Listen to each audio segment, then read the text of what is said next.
What's up, Brick Builders? Mayor Brick here. Welcome back to the channel. Hope you all had a Merry Christmas, Happy New Year. If you celebrate a different holiday, hope that was great as well.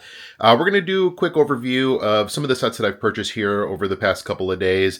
I've also gone to my used collection and started building some additional sets to put on the Billy bookcases in my studio. I'll give you an overview of those, and we'll just take a look at some of the progress I've made here. I've started parting out some of the sets that we looked at before and trying to get this clutter under some sort of organization. So let's go take a look at it. So first off, we'll start over here. If you remember from the last video, this box was completely full. Now, granted, some of the bags here are pulled out and off to the side, but I've gone through maybe half of what was in this box, parted it out. I have a whole system going with these little white organizer things where, I get like elements together and then, go through, empty them out, refill them back up as I part these out. It's definitely a, how do I phrase it? It's not a labor of love because I don't love doing it, but it is kind of cathartic to get these put away. And there is a system involved when you are going through, just finding plates, tiles, whatever it is. You just kind of like zone out, watch a show. I've been rewatching Stranger Things in preparation for the last season. So it's been kind of fun doing that. But I'm just glad to be making progress on this and having most of it parted out. Next, we're going to take a look at some of these new sets I've recently purchased and built. These are the ones I've built. I'll show you the ones I haven't built yet in a minute. And so let's start over here with the mineral collection. This is a set I was kind of on the fence about when it came out. I think the retail price on this was like 60 or 70 bucks. I can't remember exactly. My Sam's Club had it for just about $40, and I thought that was fair given there's about 800 pieces. Now, granted, these are very small pieces, so I don't know if you can use piece count to value for a set like this, but I thought some of these rock designs, these minerals were very interesting. I do like the brown shelves. I feel like that's a good backdrop for these to sit on. And I do like that you can move them around, so you don't have to just keep it in this configuration. Each of these rock pieces is, mobile, so you can put it in any configuration you want to put it in. It's a set that I liked, didn't know if I needed, found it at a decent price, and so that was the determining factor for me. Coming over to this Lego City set, this was a January 1st release. I didn't get it through Lego. I actually got this at Barnes & Noble because I got a 10% discount. I have the Barnes & Noble Premium Pass or whatever it is. I typically will get my Lego sets from Barnes & Noble. They have a great selection. They're always fully stocked. You get the 10% discount, which comes out to more than what your insider's points would be. I think insider points are about 5% back. This, you obviously get a 10% discount and you get stamps, which you spend a certain amount. It's kind of like Kohl's Cash. You spend a certain amount and then you get a little reward to use later. So I don't know. I always try to stack that wherever I can. Anyways, this is 60503, the Coast Guard helicopter. I love those reddish orange pieces. That's my new favorite color, I think. So I was very attracted to it. It's kind of expensive for what it is, if I'm being honest, but I always like the helicopters and the planes, and this is a pretty decent sized helicopter, so I thought this would be a good one to add to the collection. One thing I forgot to mention about the mineral collection is this is the first set that I was building where paper bags were integrated in the build process. So I remember like two and a half years ago, Lego was including a little piece of paper in every set saying, hey, we're going to be going to more sustainable packaging. And I was always curious when that was going to happen because it was 2 years ago and every single set I've bought since then still had the plastic inserts with all the pieces in it. And so this is the first set where it wasn't fully paper, but how you get like every step of the process has one big bag and then maybe one or two little bags inside of it. The little bags were paper, but the big bags were plastic. And so I was like, okay, maybe they're starting to integrate that in the process. But then I was still left wondering, why not just do the whole thing? When is the whole process going to go to paper? And then as I was building the Lightning McQueen, I opened it up and that was all paper. So this was the first set that I had that was all paper inserts. So very interesting. I'm glad they finally transitioned to that. Kind of like the plastic better because I can see, if there's anything left in the bag, but if it's better for the environment, I get it. So anyways, this is the next set I got also from Barnes & Noble because I got the 10%. I did place a Lego order on January 1st, but I mostly just did that to qualify for the gift with purchases. And then everything else I got from Barnes & Noble because you get the 10% off. So this is the Lightning McQueen set. I actually really enjoyed this build. I've never seen Cars, don't know anything about the movie, but I thought it was a fun Speed Champion set. Now, what was interesting about this is there was no frame. It was all system built for the core. I don't know what it's technically called in a vehicle, like you typically get the vehicle frame with the little, the indents for the wheels and all of that. This was all brick built. So that was kind of interesting to me. I do have a complaint though about the stickers. I understand the price point. So, I feel like the price point was pretty fair for what it is, especially with the Disney licensing for Cars. Some of the pieces though were printed and, there were a lot of stickers, though. I'm not going to lie. But I guess it is what it is for the price point. I do like how it looks visually. Don't know if I'll add this to the city or just keep it on display, but it was a fun little build. And then the last setup here is the Time Machine from Back to the Future, also from the Speed Champions line. I thought this was a really good value, especially because you get 2 minifigures here with, unique torso printing. Now this one does have a frame. It's not brick built like the Lightning McQueen vehicle was, but you get the 2 minifigures, so there's a little bit of a trade-off there. I thought this was pretty unique, especially with using some of these rope elements and how they just kind of like sit here on the bottom. Some very unique elements here used in the back, and there's an alternative display where you can have it with the wheels facing out. They call it a 2-in-1. You can kind of see here what it would look like with the wheels flattened while it flies. And I'm not a huge Back to the Future fan, but I thought this was a unique model. Same thing, I don't know if I'm going to add this one to the city or not, but it's definitely going to be out on display. I might add the minifigures to a scene in the city. We'll see. And then lastly here, I picked up an entire case of the Series 28 minifigures from Walmart. I tried to get these from Barnes & Noble, but they had already been picked through. And, if you buy a complete case, you get 3 sets of the entire series. I have a zoo, which I think you may have seen in previous videos, and I want to use the animal costumes to be looking through the windows at the animals inside. So, for example, like the lion exhibit, for example, there would be minifigures and lion costumes looking at the lions inside. It's just a fun story that you can tell. And so that's why I specifically wanted to get multiple copies of these. They had a whole other case, so it's not like I bought them out, and they just want to sell these anyways without people picking through them. I'm actually going to use them, not reselling them. So that's why I got the whole case. But I'm excited to go through these and get these integrated into the zoo. All right, so I got the DeLorean and Lightning McQueen here just on display in front of the riverboat. Doesn't really make sense, but I try to use up open shelf space wherever I can without having to go to a new shelf. So I feel like this is okay for now. We'll probably move it around, but for now, this is where they will live. And I have the mineral collection over here on a shelf by itself. I feel like it looks pretty good there. And like I said, these will probably kind of shuffle around as I get more sets built, but for now, this will do. The next set I built is the Harley-Davidson Fat Boy. I don't remember the exact set number on this. This is a used set that I had just kind of sitting in a baggie. Put that back together. Now, I used to have a motorcycle. It was a Yamaha. It wasn't a Harley, but I miss it. I love it. And I thought this was a really fun build. The handlebars obviously move. The chain moves as it goes back and forth. There is a kickstand here, which is obviously helpful. Now, one part of the build that I don't recall from the first time I actually built this is the shifter here on the left. Now, if you've actually driven a motorcycle before, your left pedal is going to be for shifting up and down.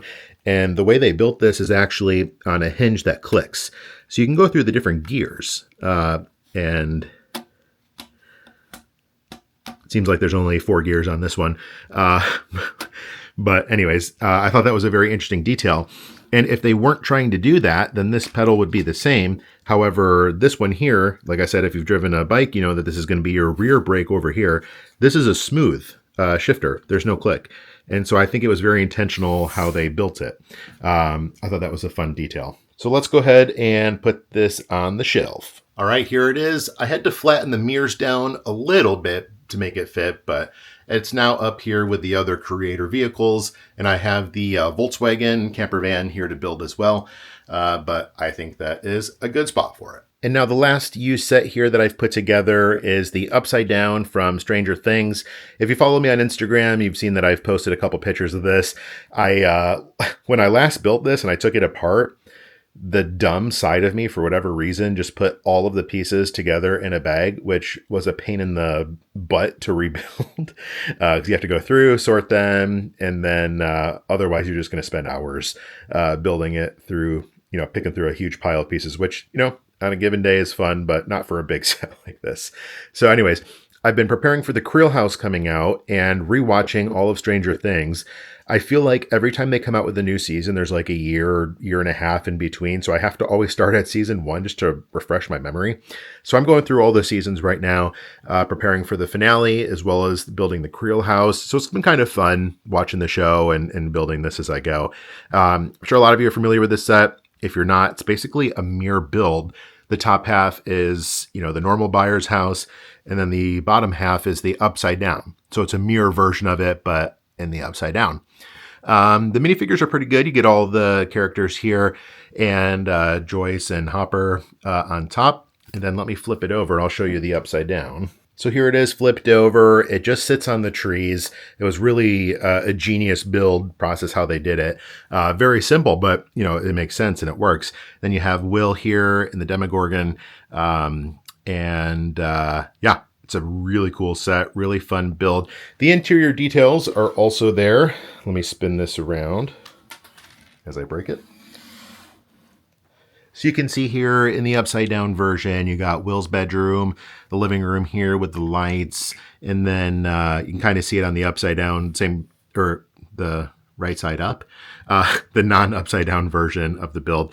And there is a light brick in here, which lights up the letters, the alphabet, that Joyce frantically puts on the walls. Everybody thinks she's crazy, but it's fun. And that is the upside down. All right, so we're down in the basement now, and I thought I'd show you some of the other sets that I've recently picked up and added to the collection. First, I'll start over here with these little city sets. I was at an antique mall up in Highland, Indiana. I think it was called America's Antique Mall, and there was a vendor who had a bunch of these little cars for $5. That's 50% off from retail. So, and he had a whole bunch of these. So if you're interested and you're in the area, I would go check it out. There was a bunch more there. I got one of the pizza versus fire truck, and then 3 of the red sports car. I want to make like a little car dealership or something. I think that would be fun to do. And then I went to, I think it's called the Crown Point Toy Store, Toys and Collectibles, something like that. And that's where I got the Dark Falcon here. You can see he had it for $125, which is a pretty good deal. I've really only seen it either at retail, or I think Walmart had it for about $150, $145. Can't remember exactly. So I thought $125 was a good deal for it. Sealed with the figs and everything, of course. And I also picked up this poly bag while I was there, the Imperial Shuttle. If you've seen my Star Wars Facebook Marketplace video, you'll know that I'm trying to collect a lot of these little ships for a Star Wars carousel. So I thought that would be a good addition for a couple bucks. And then I went to Walmart and I got these 2 sets here, the flower bouquet and what is it, the Paz Vizsla Moff Gideon battle. These were both on clearance. I think the Paz Vizsla was $24 and the flowers were only $20, which I thought was a pretty good deal. I'm going to part those out and use the parts for landscaping and greenery. And then over here, you'll see some more Star Wars sets. My father-in-law, he loves going to antique malls and finding these sets. He'll buy them, make sure they're complete. I don't know. He gets something out of building these. So I'm not a huge Star Wars collector, especially some of these older Star Wars sets. But once he gets it, puts it together, he'll bring it over and I will add it to my collection. So got a couple more Star Wars ships here from, I think these are from the early 2000s. And then every year I get him the Star Wars advent calendar. He's a big Star Wars fan. So he'll bring that back at the end. I'll part those out, add them to my collection, all the different elements. And then I bought this book here off Amazon. I've been like flooded with advertisements on Facebook and TikTok about this. Now, I normally don't buy stuff that I get flooded with advertisements about, but I thought this was a really cool idea. It's basically a book of a whole bunch of different mini Lego builds, room by room in the house. So if you want to build a toaster or a fridge, they have different ideas and styles that you can build. And that's the first half of the book. The second half of the book is all the instructions and pieces that you need for it. Then, of course, you can change the colors and whatnot, but I thought this was a really unique idea. I'd like to do a lot of mocks, so this is kind of fun to get inspiration for, and so I had to pick it up. And so that's pretty much the haul of everything I've picked up this week. One other update I wanted to give to you guys is about the city. I've been thinking a lot about how to make this space work a little bit better. Now, of course, there is a lot of space, don't get me wrong. But as you can see, the city tables, I'm going to fill these pretty quickly. And I don't want to, build everything, be immediately out of space, and then have to reorganize. So I'm trying to think through before I start building more sets. Is there a different way I can optimize the table layouts? I think what I'm going to do is move away from this grid pattern. As you can see, I have the roads here already set up and situated in a grid pattern, which I think makes sense for the most part for a city to be in a grid fashion, but the roads just eat up so much space. And I feel like when you have the vehicles in here too, you can kind of see I don't know, from different angles, it seems like they eat up a lot of the first floor, and it can get really busy when you have multiple vehicles in here. So I want to be, what's the right word? I want to be very considerate and sparse with the vehicles and not have them completely flooded in the city. And so I think I'm going to take the roads out and build my city in a non-grid fashion. I think I'm going to connect all 5 of these tables here. Got to rework the layout a little bit. But I want to build it in a non-grid fashion, add some elevation, and just, make it fun and colorful and less blocky, square, city block-esque, I guess you would say. I'm not sure what I'm saying here. I don't know if I want to go with this grid fashion. And it might be fun to have all 5 tables connected together so you can make some more intricate scenes and have everything flow together a little bit more seamlessly. And I've also been thinking about the exterior of the city, how it's ugly, right? You got the foam insulation, the cement, all the basement-y things, like the utilities and all that. So I've been thinking through what I could do. Obviously, I'm not going to finish the basement right now. It's going to be a huge investment and a huge task. But one thing I can do is, for the flooring, thinking about getting those exercise room foam mats that kind of like in a puzzle piece almost, where they all interlock together. You can make a floor out of that pretty cheap. And then for the walls, I'm thinking about getting a whole bunch of the 8-foot Billy bookcases. So like the standard Billy bookcase, and you can add the little extender on top of it. It brings it up to about 8 feet. And just kind of making a room surround with those. And then having the tables in the middle. That will allow me to then, have a whole bunch more storage here for sets that are not necessarily in the city that I want to take out, put back in later. Gives a whole lot of room for future expansion and display. I can organize all this crap a little bit neater and more presentable.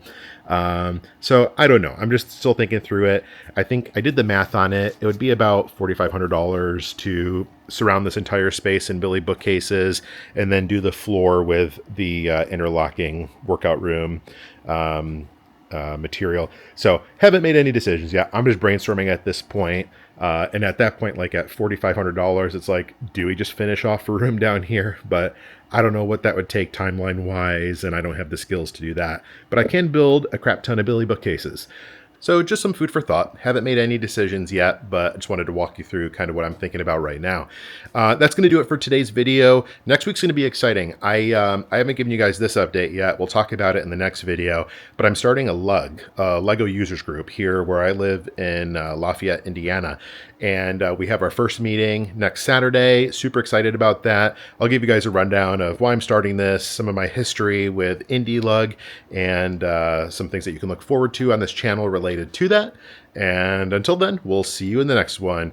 If you're new to the channel, please subscribe so you can see all future updates. Leave a like if you enjoyed this one. Leave a comment if you'd wish. And we'll see you in the next video, guys. Bye-bye.